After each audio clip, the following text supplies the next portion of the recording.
There were a variety of emotions following the shooting on November 30th of 2021 at Oxford High School.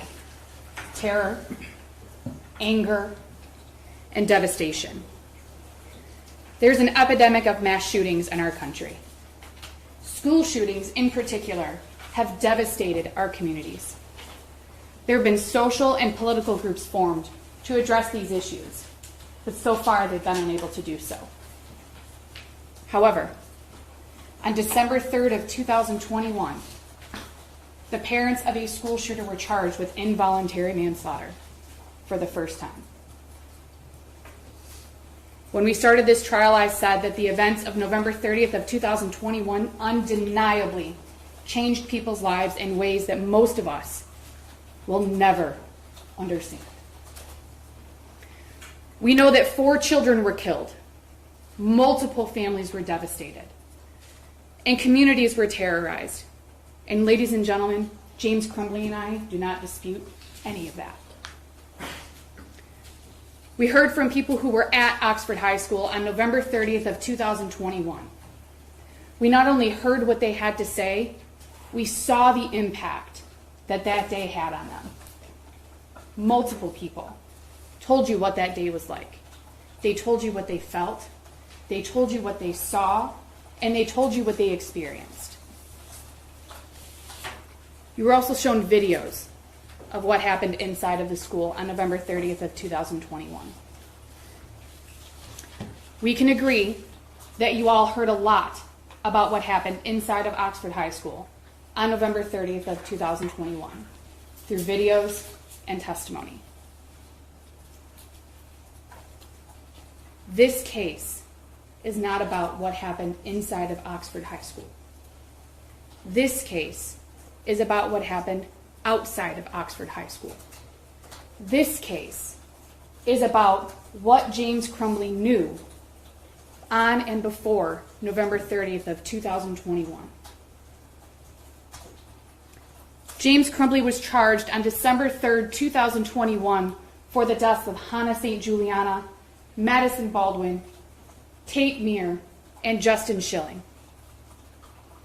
As you've seen throughout this trial, the charges and allegations against James were based on assumptions and hindsight about James and his knowledge about his son, who we've referred to as either his son or the shooter. The prosecution is asking you to second guess the decisions made by James Crumbley on November 30th of 2021 and before those days. And as Sean Hopkins told you, it's easy to look at things in hindsight. But we aren't here to look at things in hindsight. We are here to look at what James Crumbley knew prior to and on November 30th of 2021 before the shooting began. You heard no testimony and you saw no evidence that James had any knowledge that his son was a danger to anyone. You heard no testimony and saw no evidence that James Crumbley knew what his son was planning. You heard no testimony and saw no evidence that James Crumbley was aware that his son knew where the firearms in the home were hidden. You heard no testimony and saw no evidence that James Crumbley was aware that his son had obtained access to those firearms and had handled them unsupervised. Still, the prosecution wants you to find that James could foresee that his son was a danger to others, and that James acted in a grossly negligent manner or breached a duty that he owed to other people, despite having no information at the time. You obviously know that the defense has no duty to present a defense. We talked about that during jury selection. The judge will give you instructions on that and the law on that. But we did bring out more information so that you all had a more full picture, a more complete picture of what happened in the days leading up to November 30th of 2021 and even on November 30th of 2021. But in the end, if you have any questions, if there's anything that you're unsure of, if there's anything that you're wondering about, the prosecution was the only one that had a burden of proof. when it comes to burdens of proof in this country, beyond a reasonable doubt is a very, very high burden.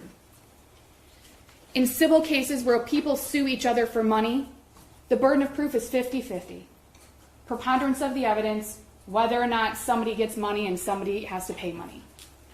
In cases where the state wants to take your child due to abuse and neglect, it's clear and convincing evidence, a little bit higher.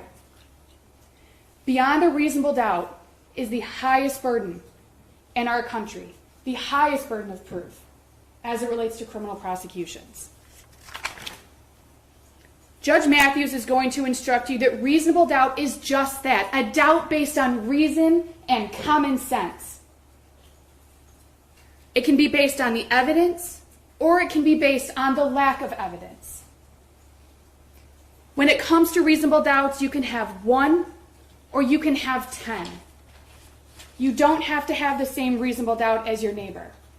What matters is that if a juror has a reasonable doubt, then they must vote not guilty. You can believe that if the prosecution had evidence that James Crumbley knew that his son was a danger to others, you would have seen it. Especially if James knew what was inside of that journal. We've heard about the journal. If James knew what was in that journal, the prosecution would have told you that. If James knew that his son had gained access to his firearms, the prosecution would have told you that. You definitely would have seen it. And the fact that you have not seen any of that evidence can be your reasonable doubt. You can also believe that if the prosecution knew that James Crumbley knew that his son knew where the firearms were stored, the prosecution would have told you that. You would have heard about it, but you didn't. Because James didn't know. He didn't know that his son knew where those firearms were. Absence of evidence that James knew that his son had learned where those firearms were can be your reasonable doubt. Also, if James had violated any laws as it relates to storage, specifically gun storage, you would have heard about that. But you didn't. In fact, you heard from ATF agent Brandon, who told you there are multiple ways to store a firearm. Multiple ways. You can use a safe. You can use a cable lock. You can use a trigger lock. You can store it unloaded with the ammo separately. You can store a firearm in any number of ways. That came from ATF agent Brandon. Those were his words. If the prosecution had evidence that James knew that his son was accessing firearms without his permission, not that his son was accessing them without his permission, that James knew that his son was accessing them without his permission, the prosecution would have shown you that. But you didn't see it because it isn't true. James didn't know. This can be your reasonable doubt. Mr. Wagrowski testified that James would have heard his son handling the firearm, the Kel-Tec that you saw the video of, where he sets the Kel-Tec on the table and loads the magazine. He slides the slide forward. He releases the slide forward. Mr. Wagrowski testified from this chair that James would have heard that because of the volume of the sound and because of the size of the home. You all have observed James throughout this trial. You've seen him.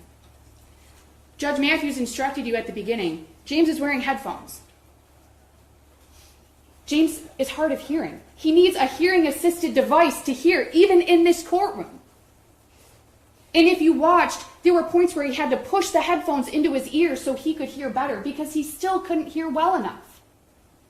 Your Honor, I hate objecting in a closing, but that is not evidence, and that her client didn't testify, and so it's just not evidence what he was doing, and it's just not. And his headphones are not evidence. There's evidence that he needs a hearing device, as I explained to you in the beginning of the trial why he was wearing those headphones. Go ahead. Thank you, Your Honor. Mr. Wagrowski also testified that he could not indicate and could not say with certainty where James was at the time that his son made that video. He knew that James was likely at the home. He didn't know if he was outside in the very large backyard that Detective Stoyak told you about. He didn't know if he was in the home. He didn't know if he was standing next to him. He didn't know if he was standing outside. He didn't know if he was in another room. He didn't know if he was sleeping. Mr. Wagrowski couldn't tell you what was going on other than James Crumbley's son handling that firearm. Was it unsupervised? We don't know. Was it supervised? We don't know. We don't know. So any statement by Mr. Wagrowski that James had to have heard that is an assumption. It's not based on fact, and it's not based on evidence. If the prosecution had evidence that James was concerned about his son's mental stability, or if his son had asked him for mental health treatment and it was denied by James, you would have seen that.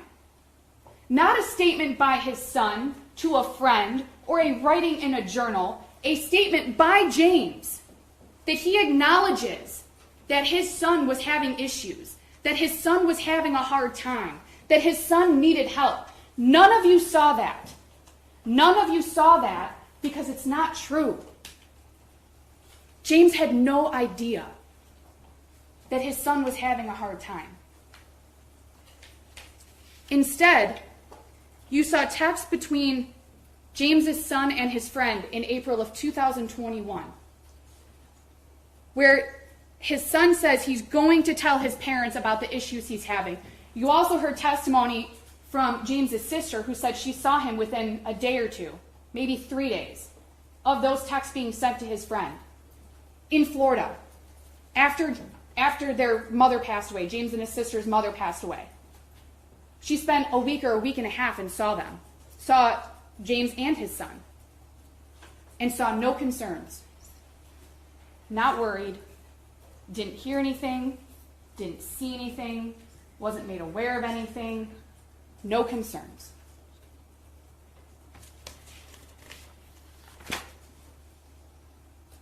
You heard that on November 30th of 2021, James drove his son to school. You saw the video of James dropping his son off.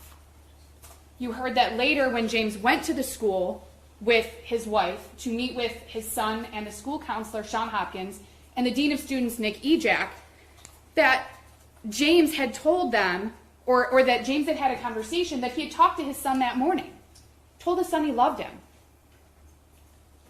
We just want you to do your schoolwork. We want you to do your best. There was never a conversation about, Dad, I'm having a really hard time. Dad, I really need some help. In fact, there were no concerns expressed whatsoever. James had no knowledge that there was an issue.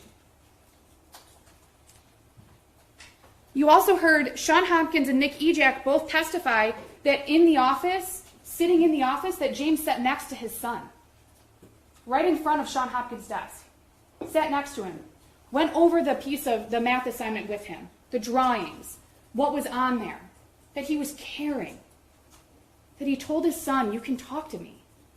You can talk to other people. There was some reference to a journal. There was no indication that James knew what the journal looked like, whether or not his son was even writing in a journal, where it was, how often he used it. No indication at all, just that one may exist. And again, in that meeting, there were no comments, whether either before James got there or after he arrived, from James's son to the school counselor or the dean of students saying, I really want some help. I'm really having a hard time. I really need to see someone. I've been trying to talk to my parents and they haven't been listening to me and I need you to tell them. That didn't happen. Instead, Mr. Hopkins testified that he had concerns about the level of although appropriate, the level of sadness that James's son was experiencing. Sadness associated with the losses that he'd had that year. He lost his grandmother. He lost their Great Pyrenees dog. His friend moved away. He had a hard time with COVID. He struggled with virtual school. Mr. Hopkins was concerned about the sadness and wanted James's son to see someone to ensure that it didn't get any worse. Not that he had to see someone right now. It's an emergency. He has to see someone right now. That's not what was said. In fact, if you recall Mr. Hopkins' testimony, and I believe Mr. Ejak said the same thing, that James and his wife were told that the school was going to follow up with them within 48 hours. Now, in Mr. Hopkins' head, he testified he was thinking it was going to be the next morning, but he told them 48 hours. You heard Mr. Hopkins testify that James's son said he wanted to stay in school. In fact, he even asked for his homework while sitting in the office waiting for his parents. He asked for them to go get his homework. So they went and got his backpack. They brought it back. He started working on schoolwork. His attendance wasn't bad. There's some question about whether or not he missed one or more days of school that year, but his attendance wasn't bad. His grades weren't terrible. They were average, according to Sean Hopkins. There were no concerns, even by Sean Hopkins and Nick Ejak, beyond the sadness that they saw James's son was experiencing. The absence of evidence that James knew about the struggles that his son was having can be your reasonable doubt. You heard from James himself more than once. You heard him tell the police that there weren't any issues with his son. Within an hour of the shooting at Oxford High School, James was at the police station with his wife, interviewing with law enforcement, talking to them, saying, my son was a great kid. I think he used the word perfect.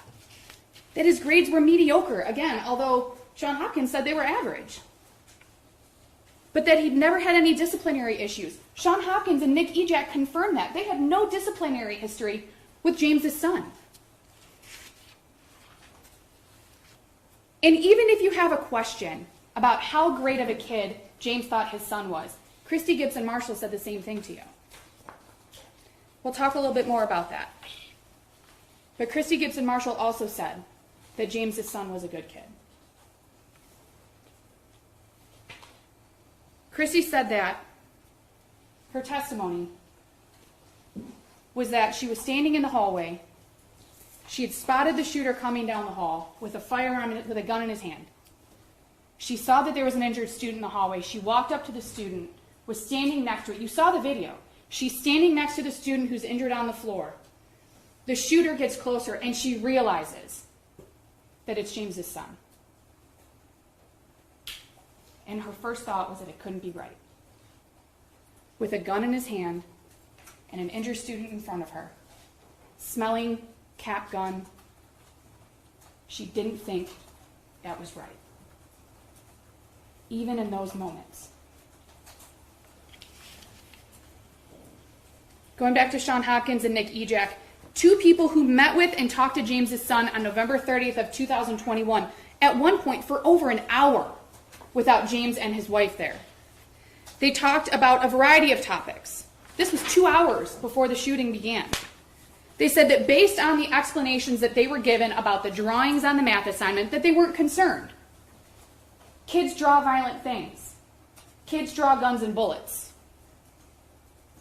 That the confirmation combined with the confirmation from James and his wife about what was going on in their son's life, in combination with the explanations that they were given by James and his wife's son, that they weren't concerned. There was an explanation about interest in video game design. They looked a little bit about video game design. Sean Hopkins and Nick Ejak weren't concerned on November 30th of 2021, 2 hours before the shooting started. Both Sean Hopkins and Nick Ejak told you that guns are not uncommon in homes in Oxford. It's a hunting community.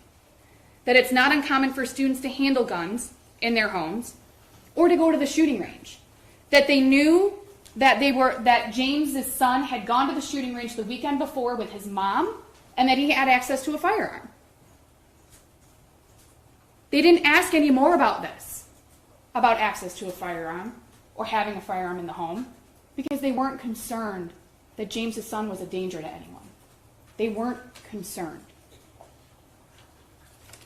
Sean Hopkins and Nick Ejak testified that they had concerns related to the effects of the losses that James's son had experienced in that year. There was testimony that James's son's level of sadness was appropriate given various factors, but that it wasn't concerning. They just wanted to address it to ensure it didn't get any worse, because they'd seen sadness get worse and have issues with other students, according to Sean Hopkins' testimony. We talked about Sean Hopkins and what he said about wanting James's son to see someone within 48 hours. You also heard testimony from Sean Hopkins and Nick Ejak that they didn't believe that, or they believed that James and his wife were going to get their son help. That they had no reason to believe that they weren't going to. And if they did, they would have done things differently. If they had concerns that it had to happen right now, they would have done things differently. But they didn't. Sean Hopkins and Nick Ejak testified that they didn't ask if there were guns in the home. They didn't ask because they weren't concerned that James's son was a danger to anyone. Despite the information and the concerns that they had, they made decisions with the information that they had at the time and based on their education and training, which we can all probably agree a school counselor and a dean of students has more education and training than the average parent. And even with all of that and the experience with teenagers and what they had in front of him, they still didn't believe that there was a reason to be concerned that James's son was a danger to anyone.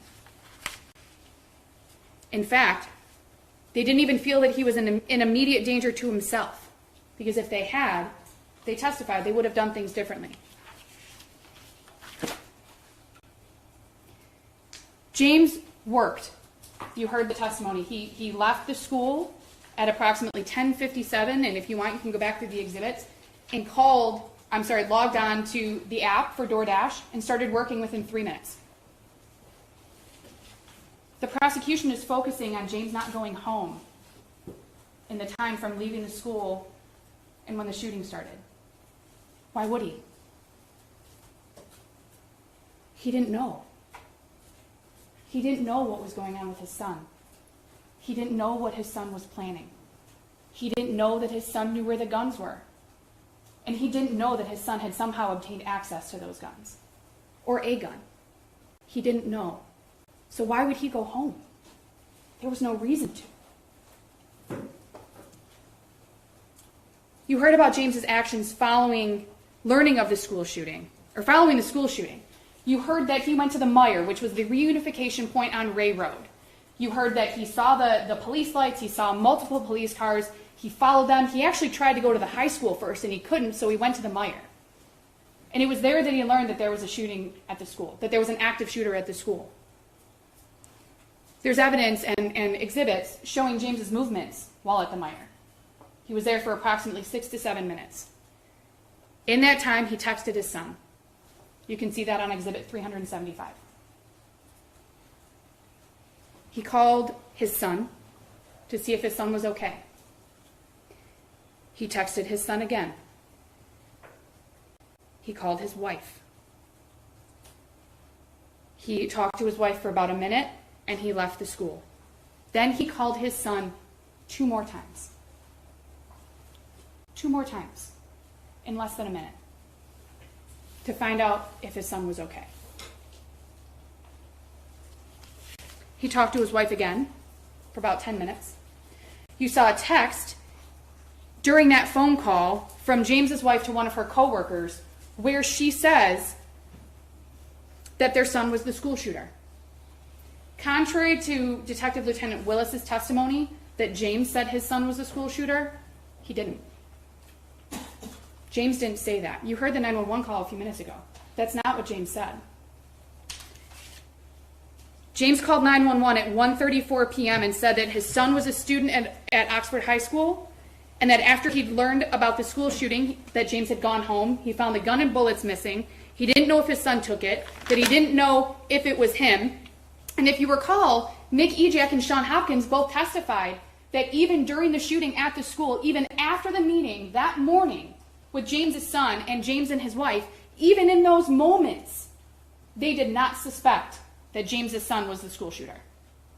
Sean Hopkins testified that he didn't even think that it was James's son who was the school shooter until after he checked attendance, after the shooting had ended, and after James's son had been arrested. You heard James say on the 911 call that he was really freaking out. You've heard that a couple of times from James. And you can listen to that call yourself. It's Exhibit 154. You can almost hear, as James is talking to the dispatcher, how he's looking back at what had happened that morning and trying to piece things together and figure out what's going on.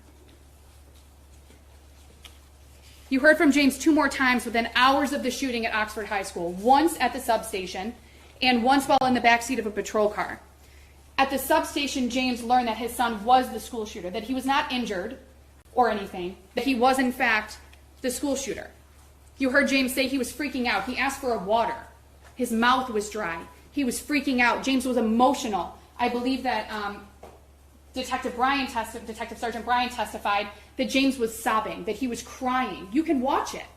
You can see how James was reacting in that interview.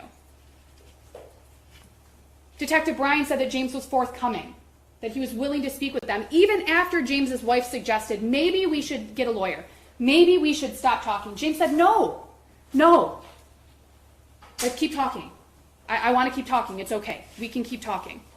And he does. He told the police how many guns were in the home, where they were located, that the handgun that was used by James's son in the shooting was a 9mm Sig Sauer. He mispronounced it. We've all heard that. That it was hidden in an armoire. No one in that interview, neither of those 2 law enforcement officers in that interview said, well, you shouldn't have had it there.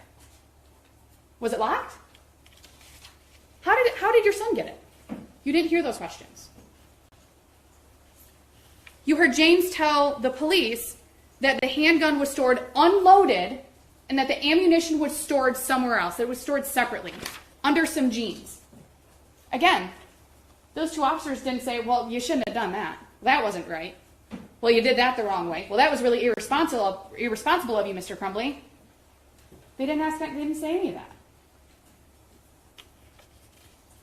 The police didn't ask if the gun was locked or in a safe. James clearly told them that that 9mm was hidden. And the police moved on. James talked about what a great kid his son was, about his mediocre grades, but overall he didn't get in any trouble. You watched as James saw his son for the first time after that school shooting. It was a very brief encounter.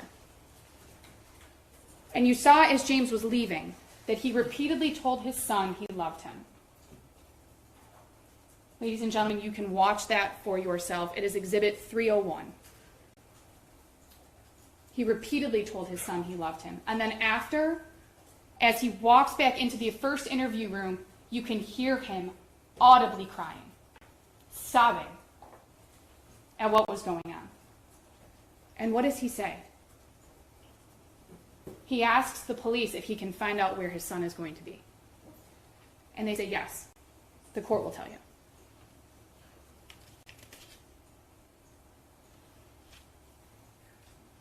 In that interview, you also heard James Crumbley say, I wish we had taken him home. In hindsight, looking back, I wish we had taken him home. James had no knowledge that his son had access to any of the handguns in the home.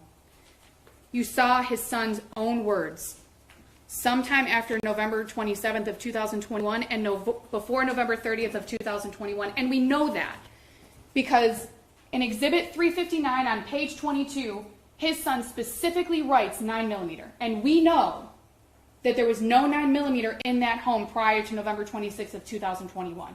We know that James's son went to the shooting range on November 27th of 2021 with his mom.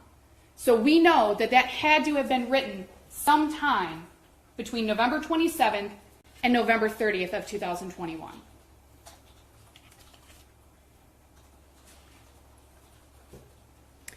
We talked quite a bit about this during jury selection. Most, if not all of you, agreed that there's a difference between having access and giving access. We talked about car examples. We talked about the responsibility in different scenarios, a parent's responsibility in different scenarios. This case is like the first car scenario, where the child takes the car without the parents knowing, takes it out and something happens. This is the first scenario. This isn't the second scenario, where the parents might have suspected that their child might do something. This wasn't the third scenario, where James knew his son was going to do something and just handed him whatever it was he was going to do it with and said, here, take it. This is the first scenario, where James Crumbley had no idea what his son was capable of. He had no idea. what his son was planning, and he had absolutely no idea that his son had access to those firearms. Also, as an aside, if it really were his son's gun, why was it hidden in James's bedroom? If it really were, why was it hidden? Not only in the bedroom, but in a location that James's son was not aware of. Sometime before November 26th of 2021, James's son wrote this in that journal notebook that was found. Exhibit 359, page 15. We know that it was before November 26th of 2021 because of some of the other statements that are around that journal entry, which you can look at if you'd like, but they reference a 9mm and a .22 caliber. And we know that there was not a 9mm in the house before November 26th of 2021. And even here, I don't know where my dad hid it, is a reference to .22 Caltech. Even before November 26th of 2021, well before November 30th of 2021, James Crumbley's son didn't know where those firearms were. He told you he didn't, in his own words, in his own handwriting, which was verified by law enforcement.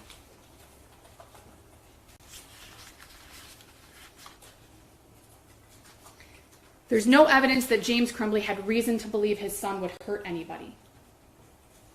I went over this a few minutes ago. Christy Gibson Marshall's testimony was that she had known James Crumbley and his son since approximately 4th grade.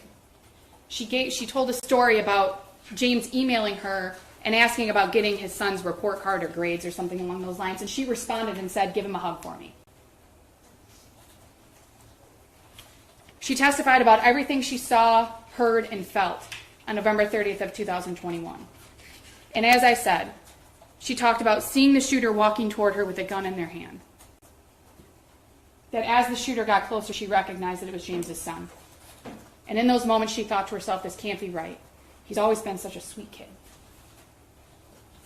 She was in such disbelief that it was his son that she even tried to talk to him.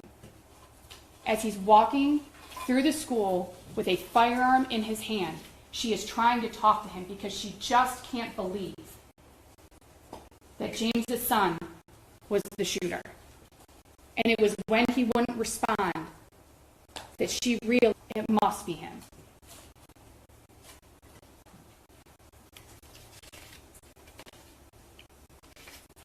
Brandon testified there were no laws governing the storage of firearms. This a little while ago. He talked about the various ways that you can store firearms. I outlined it. He testified that people store firearms unloaded and unlocked, which in and of is not irresponsible or dangerous in 2021. In a safe for using a trigger lock alone does not mean that that person is irresponsible. Now, ATF agent gave you his opinion about what he saw on that math homework. That opinion was given within the last couple of days. And with all due respect to Agent Brandon, his opinion on what he saw, it doesn't matter in this case. What matters in this case is what people thought that math homework showed on November 30th of 2021. And those people weren't concerned. They didn't see what Agent Brandon saw. They saw images that weren't concerning, that are common, kids write and draw about. The concern was sad and needed to talk to someone. On November 26th of 2021, we saw evidence and heard that James Crumbley went and bought the Sig Sauer at the gun store. James had been to that gun store on multiple occasions. We heard that from Miss Back, who told you that she recognized him because he'd been there before. At least 2 other handgun purchases from that store, which we heard about, the .22 Dare and the .22 Caltech. James, per Miss Back, that he'd been looking at the Sig Sauer for a while. She couldn't really remember which one it was. She testified to both. That was the one he wanted to purchase. So he did. But Agent Brandon testified about the cable lock that was found in that Sig Sauer, that the sleeve that the cable lock came in was a condition, that the keys were still inside the lock. Now, if you recall, that Sig Sauer was used. James bought that used. That sleeve being in pristine condition means that the person before him didn't use it either.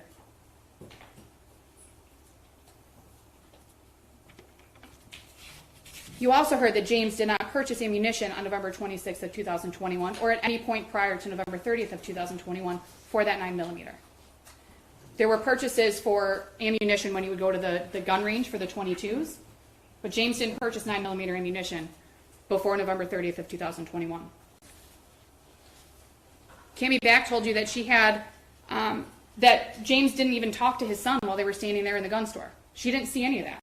She had no reason to believe that James was buying that gun for anyone but himself. And if she had, she couldn't have sold it. So obviously she didn't think that.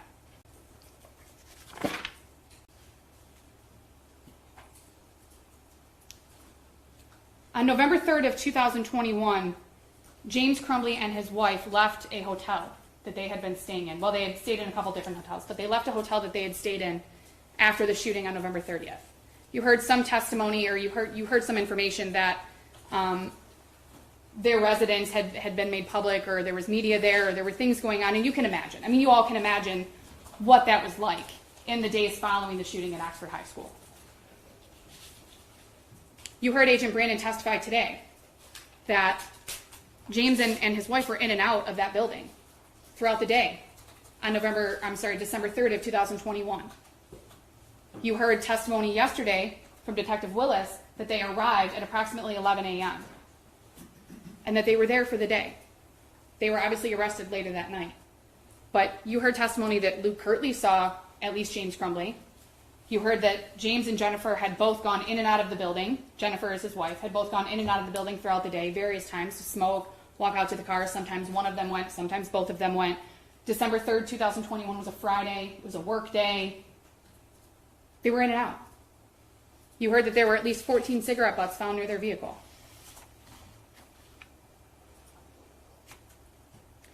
You saw over 300 exhibits during this trial.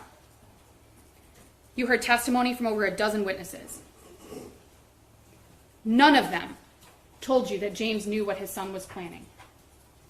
None of them told you that James knew that his son was a danger to anyone. None of them told you that James knew that his son knew where those firearms were hidden. None of them told you that James knew that his son had somehow obtained access to the firearms that he had been hiding. None of them told you that. Because on November 30th of 2021, James Crumbley had no knowledge about any of that. He had no knowledge, and he had no reason to suspect what his son was planning to do later that morning on November 30th of 2021.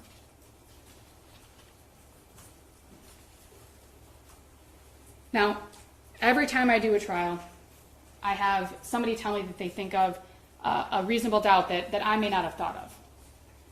So, think of your own. You don't have to agree with all of mine. You don't have to agree with any of mine. You can come up with your own reasonable doubt.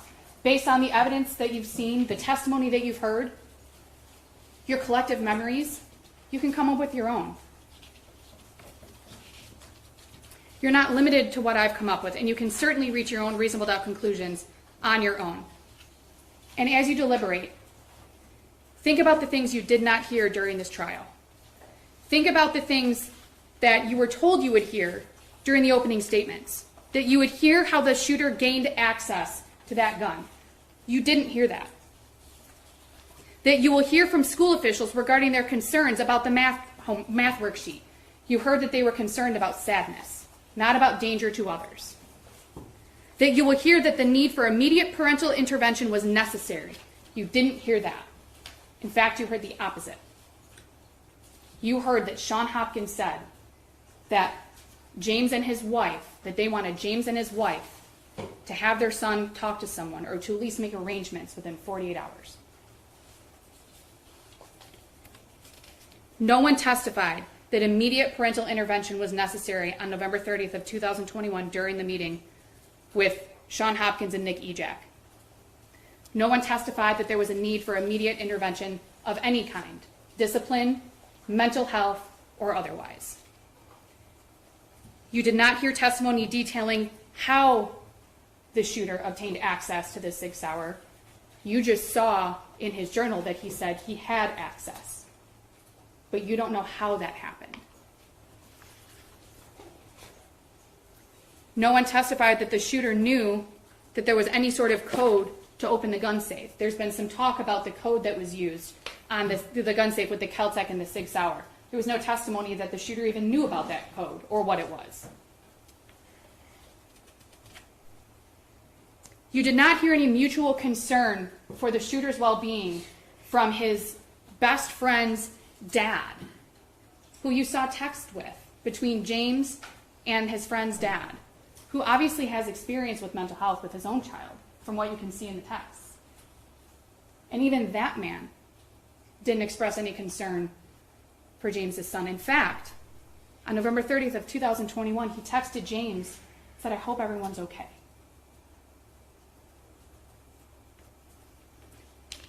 No one told you that James Crumbley was aware of the texts or videos that were sent to his son's friend. In fact, they all testified, all of the witnesses testified they couldn't tell you that. They couldn't tell you that he was aware. You don't know if the shooter ever actually did do what he told his friend he was going to do. He was going to tell his parents about this, that, and the other. You heard no evidence that he actually did. You heard no evidence that he actually told James any of that.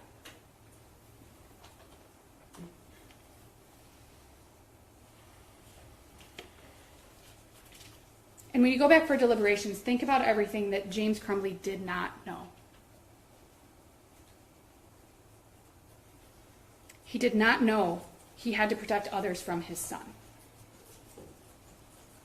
He did not know he wasn't exercising ordinary care in the way he was storing his firearm because he didn't know that his son was planning what he was planning.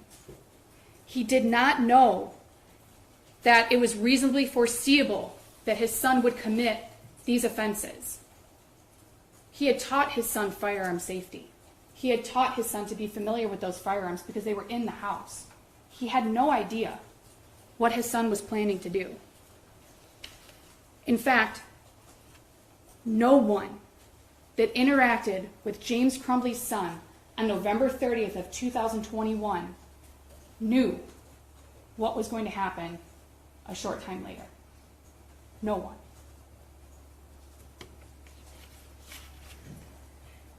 And this is the part of the trial that I dislike the most. The prosecution gets to stand up and make a rebuttal statement, and I have to sit down, and I don't get an opportunity to respond. That's how trial rules work. The court has told you that. That's just how it works. But the hard part for me is that every time I hear a rebuttal from the prosecution, I think of all these things that I want to say. Think of all these responses that I can give. So what I'm going to ask you to do, we've gotten to know each other over the last couple of weeks. You've seen how I am in court. You've heard the questions that I asked. So when you go back to deliberate, think to yourselves, what would Mariell say? What would she say about this? What would she say about that? Because unfortunately, I can't tell you.